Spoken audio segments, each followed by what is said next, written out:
Okay, bear with me. My voice goes out. I'm like kind of like sick, low key. So, whenever we look for relationship stuff in the Bible, it's always like Ephesians 5, which is amazing, or Ruth and Boaz, like I said, my voice, or equally yoked in 1 Corinthians 13. But no one ever looks at Aquila and Priscilla. And I mean, these two are fire, bro. Like, this is what I'm looking at, bro. A while back, I was looking at this and I was like, I kind of want to make a video of these two because they're like dope. Anyways, we first see them in Acts 18, and Paul introduces them. First of all, he introduces them as Aquila and Priscilla, which women just really aren't really like named that often in the Bible. So when like you see that, it's kind of important. That person is pretty important, especially when he goes to give thanks to them and greetings to them in 4 different chapters of the Bible, or 4 different books of the Bible, not even chapters. The marriage is important too. He talks about their marriage, but approximately 18 months. My Bible has times and stuff like what it could be. Paul lived with them, and I think that's in Corinthians. Paul lives with them for 18 months and teaches them, and they house him as they're all being persecuted. And then Paul leaves and they stay in Ephesus, I'm pretty sure. And in Romans 16, it says, "Give my greetings to Priscilla and Aquila, my co-workers in the ministry of Jesus Christ. In fact, they once risked their lives for me." And so that's what he's talking about, like they're risking their lives for them. When they housed him, "I am thankful to them, and so are the Gentile churches. Also give my greetings to the church that meets in their home." This first mentions their church home. They literally started a church in their home, which is dope. It shows like so much into like hospitality and how we should give hospitality. And then later we see, I think it's also in Corinthians, or it could be in Acts. No, I think it's in Acts actually.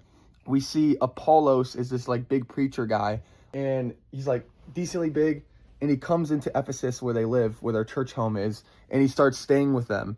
And they teach him, because Apollos was this big preacher guy. He preached really well, very known at the time.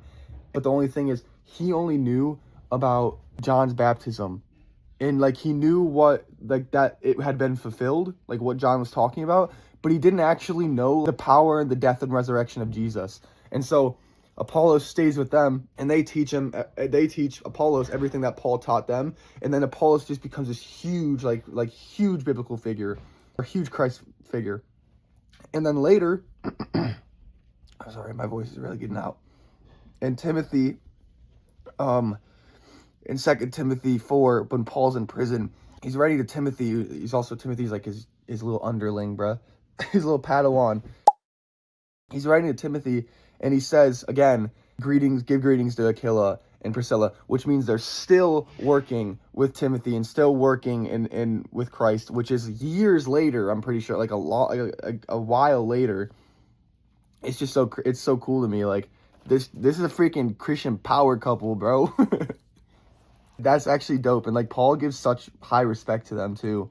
But it also shows to like even like being equally yoked. When you're deciding your marriage, like that's huge. Like who you're getting married to, like that's a big decision. And I think like the 2 biggest decisions are like first who your savior is, and then who you're getting married to.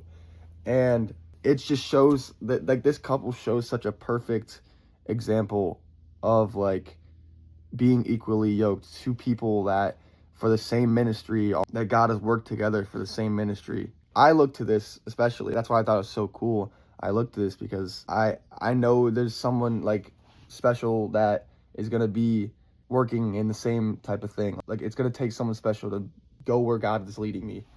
But yeah, I thought it was dope. I think this is dope. Like this is dope, bro. Boaz.